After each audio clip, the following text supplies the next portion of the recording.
So hello! On this channel we talk about independent spirituality and folk magic for free spirits. My name is Aster, and in today's video I'm going to share with you how a witch studies herbalism, or at least how I am doing it. Because some months ago I have become very interested in herbalism and learning deeply about plant knowledge, learning the medicinal and the magical properties of plants. And in today's video, I am going to share with you the things that I have been doing to deepen my knowledge when it comes to the plants around me, and these are things that you probably could do for yourself as well. So first of all, how did this all begin? How did this interest start, right? I already worked a lot with plants, with dried herbs for a long time as like ingredients in my practice, but I never really paid much attention to them deeper than the magical properties until I discovered about tinctures. And I have a little bottle here. If you look like here, I have several different tinctures over there, and the first one I've made was with chamomile and passion flower for me to sleep better. You know what? I'm gonna grab all of my tinctures to show you. I have one in my hand here, but I'm gonna grab them all to show you. It's a little bit of a collection now. It's growing every day, and I have one more in the making right now. It's a catuaba tincture. Catuaba is a Brazilian tree, if I'm not mistaken, and it is widely known for giving energy. Other property that catuaba is very much known for is an aphrodisiac plant, and this has been known for generations, okay? Tested, time tested, and why not? I've been needing some energy. Energy, okay? Anyway, I have some tinctures here. The first one that I've made was this one, chamomile and passion flower. And if you don't know, tinctures, they are little remedies that you make with a given plant and alcohol. I'm not gonna teach how to make a tincture here. I teach that in my course.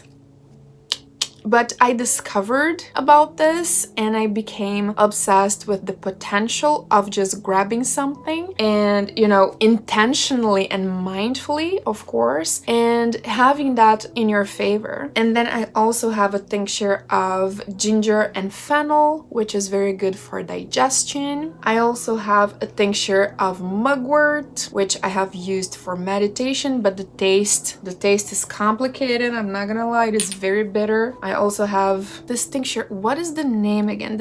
I forgot what this is called in English. Lemon balm? Yes, lemon balm. It's Melis officinale. It's the scientific name. This is also good for sleeping, even though it's not recommended for people with thyroid problems, and also it kind of touches on the hormones, so it's not something that I take often. I prefer the passion flower and chamomile, but this is also an option that I have here. And Damiana. This was like one of the last ones I've made. And last but not least, I have here a St. John's wort tincture. It's also one of the last ones that I've made. St. John's wort is known as a natural antidepressant. You can use it for mild to moderate depression, but you cannot mix it with other medications, okay? So this one popped up in my backyard, and I have used Picture This, which is an application. I've used the app to recognize the plant. I go outside a lot. I like gardening, and I try to collect the plants and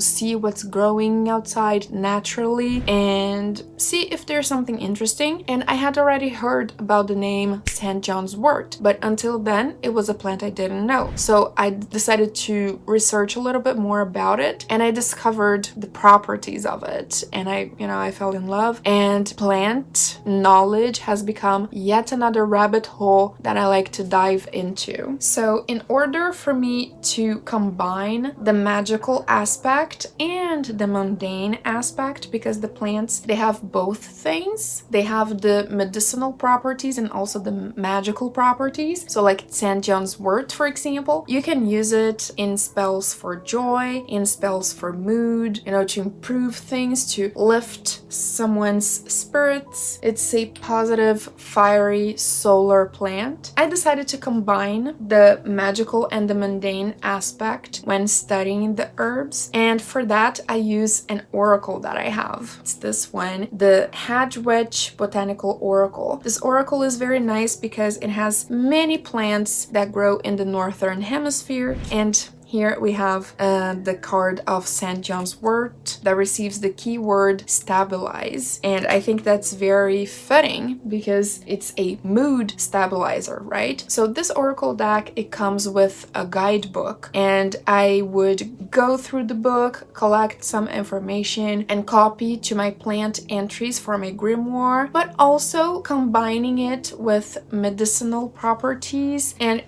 I think it is, so first of all, it is important for you to get to know the plants in your area, the plants that are growing naturally outside. Picture This is a great app for you to get plants recognized because you're not gonna know everything that is outside. So Picture This can really help. Like for example, I didn't know what St. John's wort looked like until it appeared in my backyard, and now I know it. So go around your area, go around your backyard, or I don't know, whatever it is that you have access to plants. It can be a local park if you don't have a garden. Go around with your phone getting snapshots with Picture This to discover your local flora. I think that's very good because all magic starts with being local, with knowing the land around you, knowing what is available to you, and knowing how to use it. So for example, let's say you are going out there and you find that in your area you have blackberry. You could use this oracle to start studying what blackberry is all about. Over here it has the keyword adaptation, and in the guidebook you will probably have an explanation to why this keyword, how this plant behaves, a little bit of history on how it's been used in the past. So I really recommend anyone who's interested in plants in any way to get this oracle because it can be very useful. Now I'm gonna recommend two very trustworthy websites for you if you want to do some plant research. I have used these websites myself and they are very complete. They are for free. You can access the information. You can search for a plant.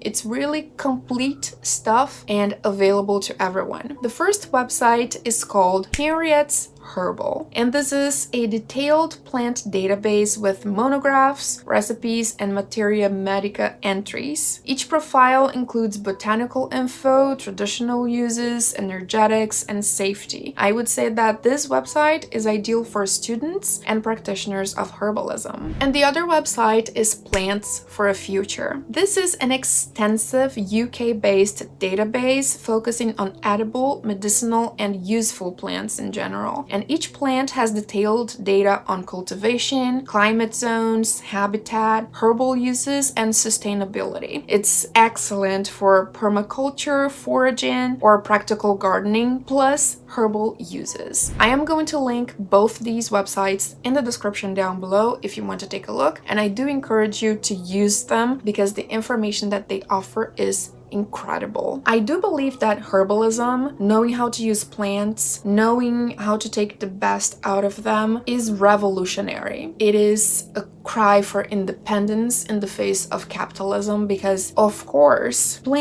using plants, it cannot substitute everything, but knowing how to take care of certain ailments and little diseases, little things at home with plants, saving you some visits to the doctor, saving you the need of buying medicine, so on and so forth. In my opinion, it's amazing and it is revolutionary. That's why herbalism fascinates me so much. Also, I have crafted a remedy for myself some time ago because I had a fever blister. And what was it that I mixed? I've mixed aloe vera, coconut oil, tea tree essential oil. Yeah, and I've used it for some days and the fever blister was cleared right out. And I would have have needed to go to the doctor, to take medication, a whole thing, you know, and I didn't need to do that because I knew how to use a few things that I already had at home. So I didn't pay anything and I took care of it for myself, you know. In a society, an economical system that is taking us farther and farther away from traditional wisdom, we cannot let that knowledge fade away. We need to reclaim it. We need to embrace it.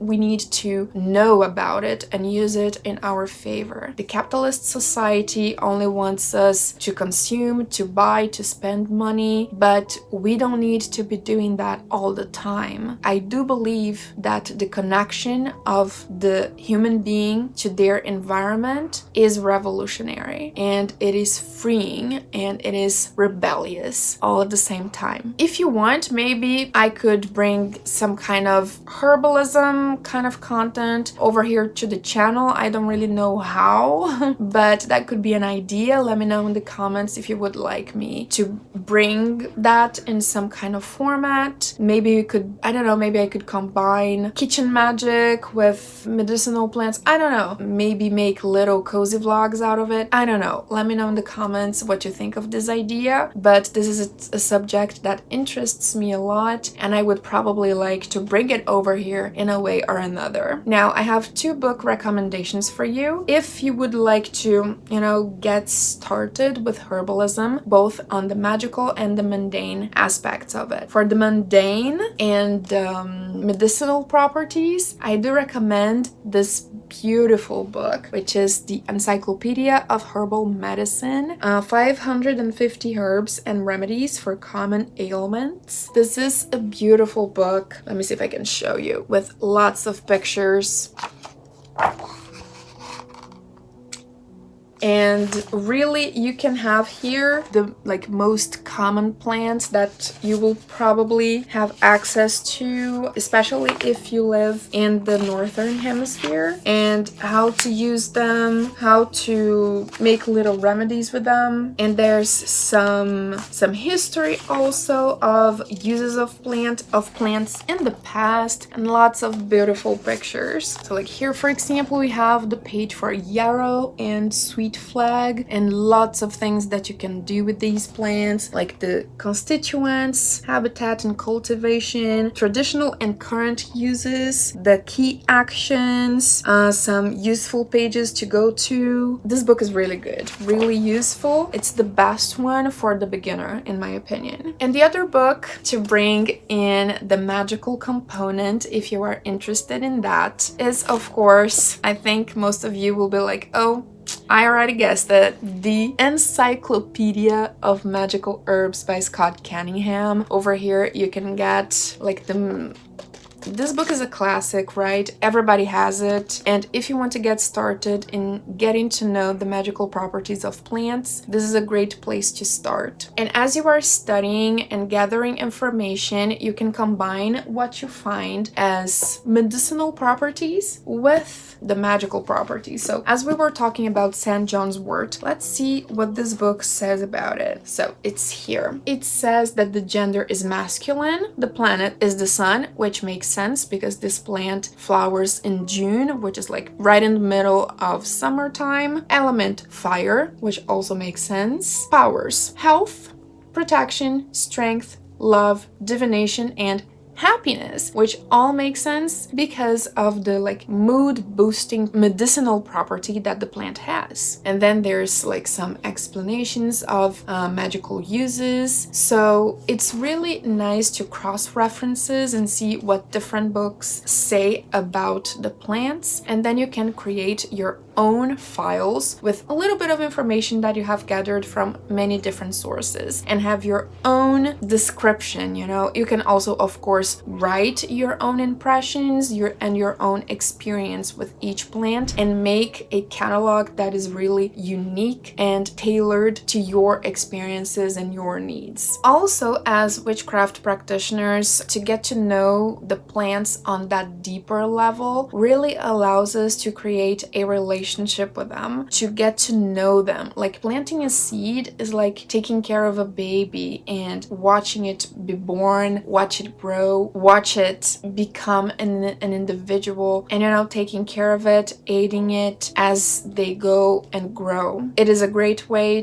to cultivate spirit allies, and as my mom says, plants are our best friends, best companions. You can tell everything to a plant. They will not judge you, they will not tell anybody, and it's for free. They're not gonna charge you for it either. So I think we need to rediscover and reconnect with plants in a way that our forefathers and foremothers used to do, because people today have lost contact with the most basic things, plants, for example. How is your relationship with plants? Do you study them for medicinal purposes, for magical purposes, for both? Do you work with plants in your magical practice? Let me know in the comments down below. Maybe one day I will become a professional herbalist. That would be cool, but every journey begins with a first step. So let's see where this takes me. And remember, practice makes perfect, and the power is in your hands. So let's get witching. Bye bye.